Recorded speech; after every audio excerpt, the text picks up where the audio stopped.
यहाँ से करीब 15-20 मिनट और शायद जाना पड़ेगा हमें। तो हमने लाइट्स ऑन कर रखी हैं और ट्रैक कर रहे हैं।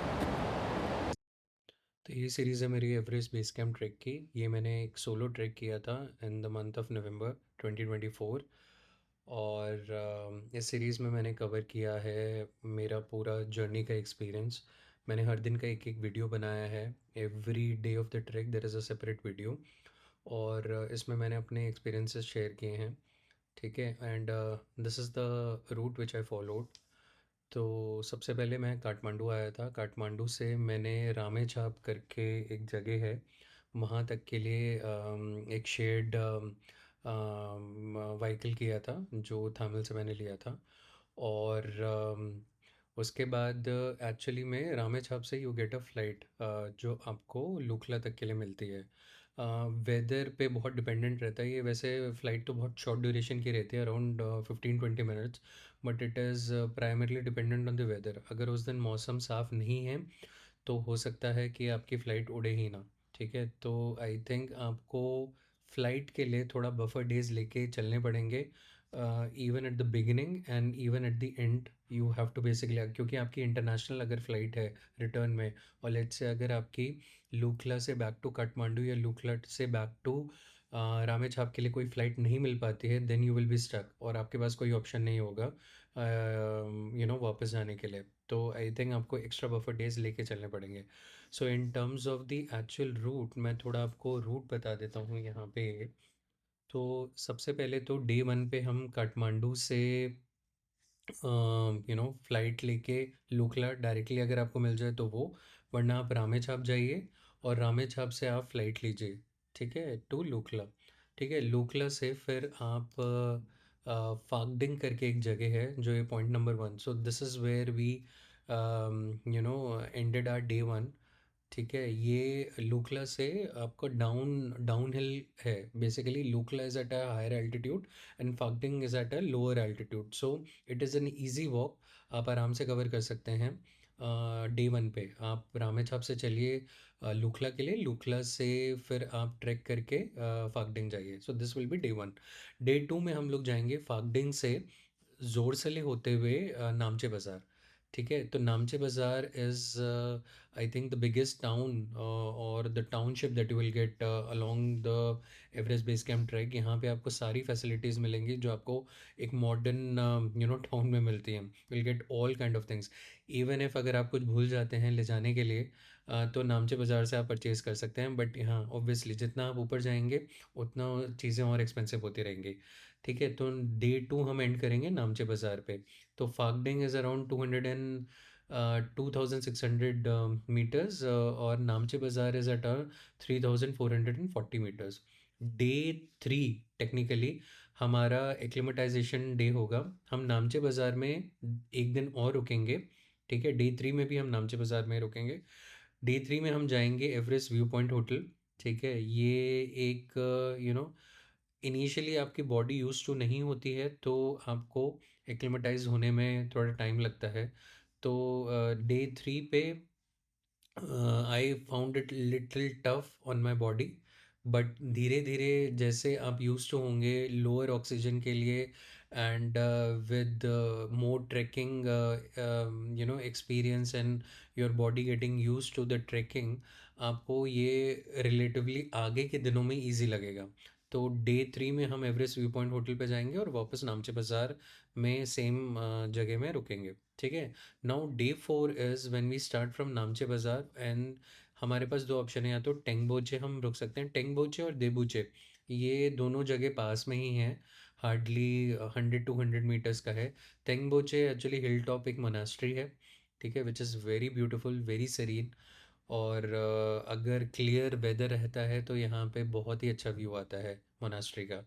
और दिंगबोचे हैज़ ये रिवर साइड पे ज़्यादा है, थोड़ा सा नीचे उतर के तेंगबोचे से रिवर साइड पे है। और यहाँ पे आपको ज़्यादा स्टेइंग ऑप्शन मिल जाएंगे। तो मैं रुका था दिबोचे पे। ठीक है। तो डे फोर जो है हमारा, we will basically go from Namche Bazaar to Debuche. Day five we go from Debuche to Dingboche. ठीक है। ये अगेन हम लोग 3720 मीटर से 4,400 10 मीटर्स हम लोग एल्टीट्यूड पे पहुंचेंगे। ठीक है, दिंगबोचे में फिर हम स्टे करेंगे, and Dingboche again we have one more acclimatisation day at Dingboche. तो एक नामचे बाज़ार में आप 2 दिन रुकते हो और एक आप दिंगबोचे में 2 दिन रुकते हो अपने पूरे स्टे में। And just a word of caution, आप many people, many trekkers, they tend to cover the distance faster, saying कि मुझे कुछ नहीं हुआ है और मैं तो आई एम परफेक्टली फाइन और मैं जल्दी जल्दी सारे डिस्टेंस कवर कर लेता हूँ। मैं बिल्कुल भी एडवाइस नहीं करूँगा to basically put a strain on your body. आप धीरे धीरे बॉडी को नेचुरली एक्लिमेटाइज होने दें, and that is the way to go about doing this particular trek. Don't be in a hurry, give sufficient time for your body to acclimatize, you know and जहाँ जहाँ पे भी acclimatisation day हैं वो ज़रूर करें आप। ठीक है, तो दिंगबोचे में आप फिर जो आपका 6th डे होगा वो एक अगेन हिल टॉप पे जाके again you come back and stay at your same place in Dingboche. ठीक है, तो basically the idea of acclimatisation is you trek higher and sleep lower. इससे आपकी बॉडी माउंटेन सिकनेस को कॉम्बैक्ट करने में बहुत केपेबल रहती है, and this is how you acclimatise. Now, next day, 7th day is when we go from Dingboche to Lobuche. Now, this is when actual, things start to get a little tougher, क्योंकि अब आपको बर्फ़ भी मिलनी शुरू होगी eight a higher altitude. ठीक है, ऑक्सीजन लेवल भी थोड़ा सा कम होगा। ठीक है, बट दिंगबोचे में आपकी बॉडी इनफ एक्लिमेटाइज हो जाती है, but still it is the harsh weather that you get at Lobuche which will basically put some strain on your body।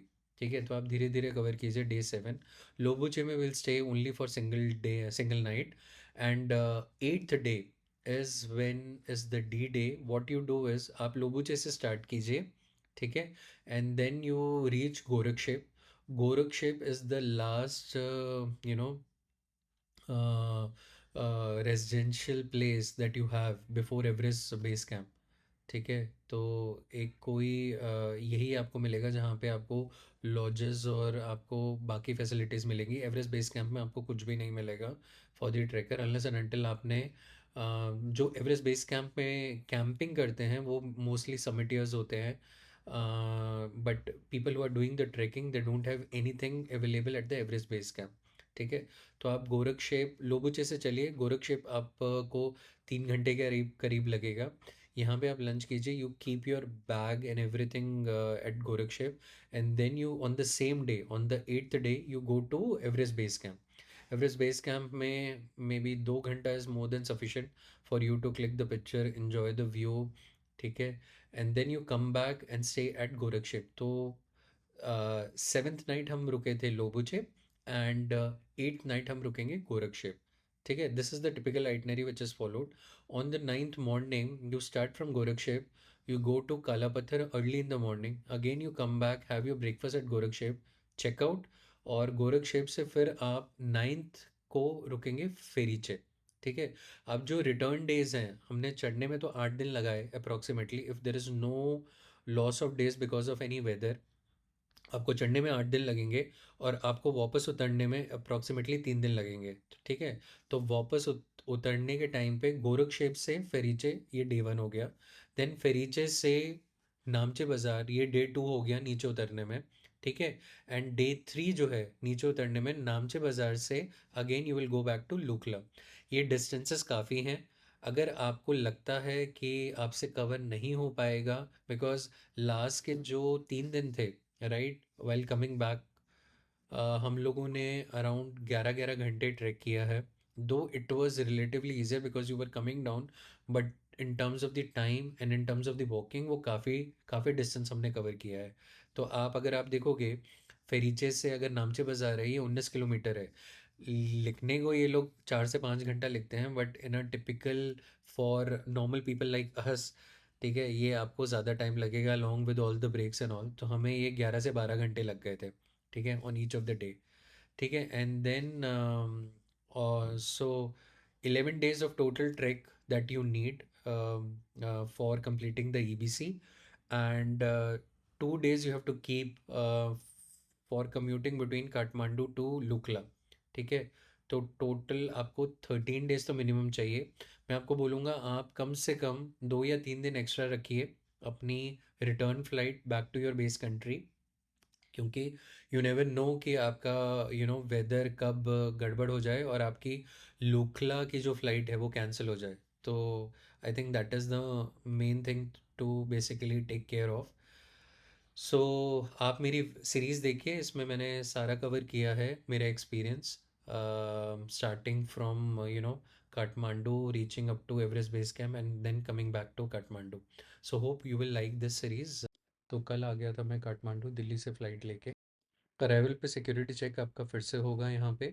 Bag collect करने के बाद जैसे ही आप बाहर निकलेंगे तब आपको एन सेल का एक काउंटर मिलेगा। यहाँ से आप नेपाली सिम कार्ड खरीद सकते हैं। सिम कार्ड के लिए आपको नेपाली कैश और एक पासपोर्ट साइज फोटोग्राफ कैरी करना पड़ेगा। एयरपोर्ट से निकल के मैंने पठाओ ऐप से टैक्सी बुक की और मैं अपने हॉस्टल आ गया। ये फ्लॉक हॉस्टल में मैं रुका हुआ हूँ। इसके लिए मैंने 1000 रुपीज़ पे किए हैं यहाँ के नेपाली करेंसी। और उसी रात मुझे निकलना था रामेछाप के लिए बाय रोड, क्योंकि मेरी अगले दिन लुकला तक की फ़्लाइट थी रामेछाप से। थामिल में आपको बहुत सारे स्टे ऑप्शंस मिल जाएंगे और मैं ये रिकमेंड करूँगा जगह रुकने के लिए। तो ऐसे एक शेयर ट्रांसपोर्ट से हम निकले थामिल काठमांडू से रामेछाप के लिए। ये अप्रॉक्सीमेटली हमें 6-7 घंटे लगे थे ये ट्रैवल में। इसका अप्रॉक्सीमेटली कॉस्ट हमें पड़ा था 15 से 20 USD। अक्टूबर 24 में नेपाल में काफ़ी बारिश हुई थी, इस वजह से हमें रास्ता कुछ कुछ पैचेस में काफ़ी ख़राब मिला, जिससे थोड़ा सा इनकन्वीनियंस हुआ था हमें। और हम सुबह 4 साढ़े 4 बजे रामेछाप एयरपोर्ट पहुंच गए थे। रामेछाप टू लुकला की फ़्लाइट कैसे बुक करनी है ये मैं आपको आगे के सेक्शन में बताऊंगा। तो लुकला तक के फ़्लाइट के लिए आपके पास दो ऑप्शन है। एक तो तारा एयर है, ये एक एयरलाइन है, और एक समिट एयर है। ठीक है, ये दोनों वेबसाइट हैं जिससे आप जाने से पहले टिकट बुक करा सकते हैं। और मैं एडवाइस करूँगा आप जाने से पहले ही टिकट बुक कराएं, क्योंकि इसमें हेवी रश रहता है, तो आपको उस पर्टिकुलर डे ऑफ ट्रैवल के लिए हो सकता है शायद टिकट ना मिले। ठीक है, अगर आप पीक सीज़न में जा रहे हैं। और आपके पास दो ऑप्शन है लुकला जाने के लिए, या तो आप डायरेक्ट काठमांडू टू लुकला तक की फ़्लाइट ले लें, या फिर एक दूसरा ऑप्शन है काठमांडू से आप रामेछाप जाएं बाय रोड, और फिर रामेछाप टू लुकला तक के फ़्लाइट ले लें। अप्रॉक्सीमेटली कॉस्ट जो रहता है डायरेक्ट फ़्लाइट का 15,000 रहता है। और अगर आप लुकला तक के लिए फ़्लाइट लें रामेछाप से, तो वो अराउंड 13,000 नेपाली रुपीज़ रहता है। मैं पीक सीज़न में गया था, तो उस टाइम पे डायरेक्ट फ़्लाइट अवेलेबल नहीं थी, तो मैंने समिट एयर के थ्रू बुक कराया था। काठमांडू से रामेछाप तो मैं गया था बाय रोड, और फिर रामेछाप टू लुकला मैंने फ़्लाइट बुक कराई थी समिट एयर की, जो मुझे to and fro 26,000 Nepali rupees की अप्रॉक्सीमेटली पड़ी थी। रामेछाप एयरपोर्ट पे काफ़ी भीड़ थी, क्योंकि जिस दिन हम पहुंचे थे वहाँ पे काफ़ी 3-4 दिन से फ़्लाइट नहीं उड़ी थी, तो काफ़ी रश था। हमारी सुबह 6 बजे की फ़्लाइट थी, लेकिन हम फ्लाई कर पाए दोपहर के 2 बजे, बिकॉज़ पहले ही इतना बैकलॉग था जो क्लियर अप होना था हमारी फ़्लाइट टेक ऑफ होने से पहले। बट लकीली उस दिन वेदर क्लियर था, तो काफ़ी फ़्लाइट्स ने टेक ऑफ किया।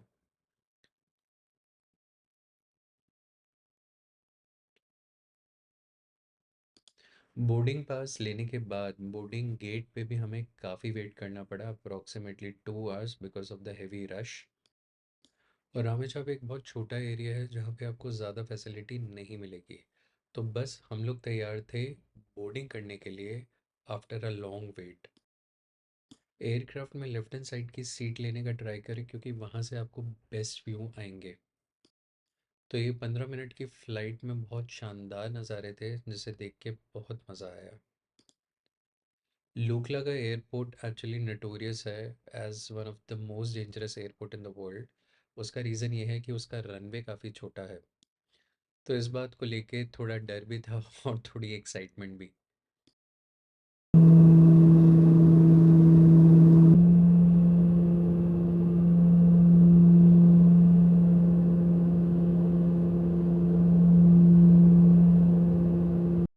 और बस देखते ही देखते 15 मिनट में हम ये पहाड़ों के बीच में एक छोटे से रनवे में लूखला में सेफली लैंड कर गए। और फिर हमने शुरुआत की अपनी ट्रैकिंग की। तो यहाँ से मैं ट्रैक शुरू कर रहा हूँ। अब लुकला पहुँचा हूँ मैं। अब there was a long wait Ramechhap पे, बट लकीली हमें मिल गया है फ़्लाइट। तो होपफुली आज का जो टारगेट है फागडिंग का वो हम पूरा करेंगे। It's little cold here in Lukla.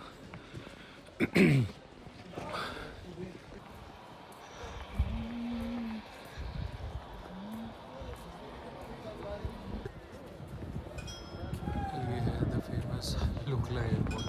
हम बस अभी 5 मिनट पहले लैंड किए हैं यहाँ पे।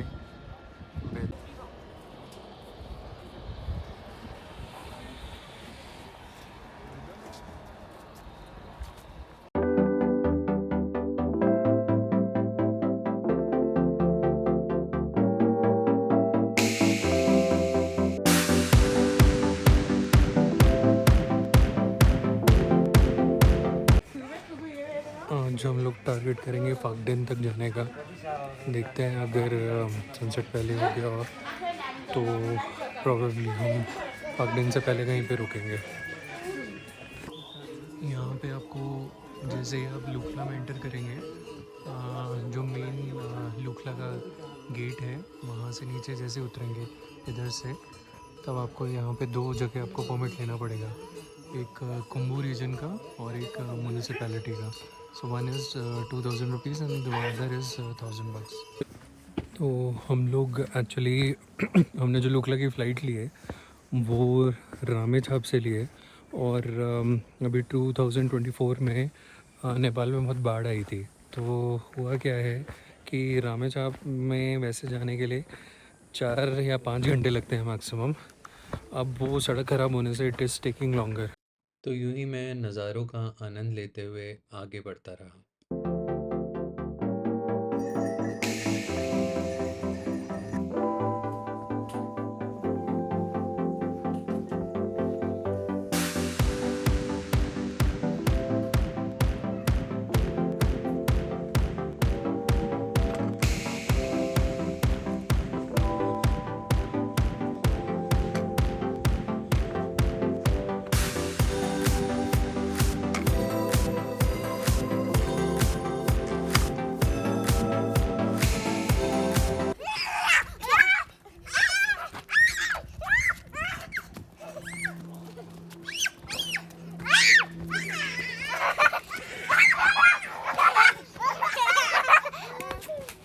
Smile.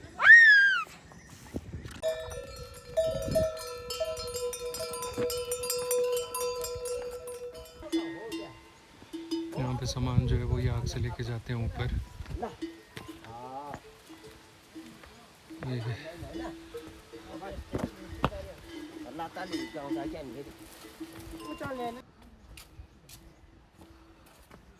यहाँ पे बुद्धिज़्म बहुत फॉलो किया जाता है, तो ये आई थिंक कुछ मंत्र वगैरह जो रहते हैं वो लिखे रहते हैं, इस डायरेक्शन में घुमाना होता है। ओम माने पद्मे ह्यूम, ओम माने पद्मे ह्यूम। ये इस तरीके से डाउन हिल है और पेव्ड है। कुछ कुछ पैचेस में आपको स्टोन्स वगैरह नहीं मिलेंगे, but most of the track जो भी मेरे को मिला है वो मतलब स्टोन्स हैं उसमें। एंड काफ़ी जगह अभी तक तो हमें मतलब we have got lot of shops and houses in between. तो देखते हैं कितनी देर में फागडिन पहुंचते हैं।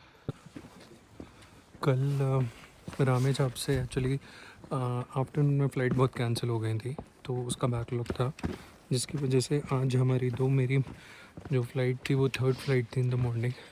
Had it been on schedule तो मैं जल्दी पहुंच जाता, बट कल बैकलॉग बहुत था, उसकी वजह से कल का बैकलॉग क्लियर करने में काफ़ी टाइम लग गया। तो मेरी 6:45 की जो स्टैंडर्ड शेड्यूल टाइम था, मैं एक्चुअली फ्लाई आउट किया हूँ 2:30 पे। But the good part is at least I was not stuck in Ramechhap, which was the main concern. क्योंकि अगर रामेछाप में आप इफ़ यू आर स्टक तो वहाँ पे मौसम का कुछ पता नहीं है, and you don't know for how long you need to wait. So the good part is I am out of Ramechhap और मैंने ट्रैक शुरू कर दिया है। तो आज का मेरा टारगेट जो है वो फागडिंग है। फागडिंग का एक्चुअली 13 किलोमीटर का ट्रैक रहता है, it is a very easy track. तो अभी तक तो मेरे को उतना टायरिंग नहीं लग रहा और I am enjoying the trek so far. पहले सस्पेंशन रह जाएगी।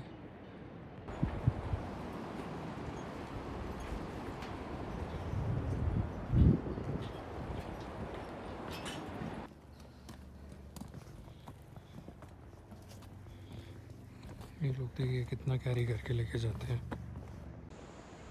ये भी आई थिंक कुछ मंत्र वगैरह ही लिखे हुए हैं पत्थर पे भी, तो पेंट कर रखा और एक पत्थर पे इंग्रेविंग सी कर रखी है।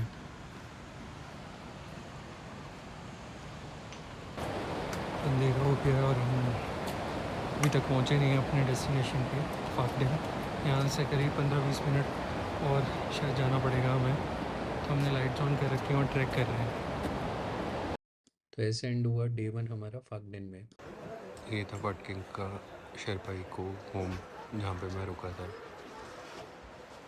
एज यू कैन सी आज वेदर बहुत ही सही है ट्रैकिंग के लिए। It's going to be clear sky और we are going to see lot of peaks today. तो शुरू करते हैं आज का डे 2। आज हम जाएंगे नामचे बाज़ार, जहाँ पे 2 दिन के लिए हम लोग स्टे करेंगे।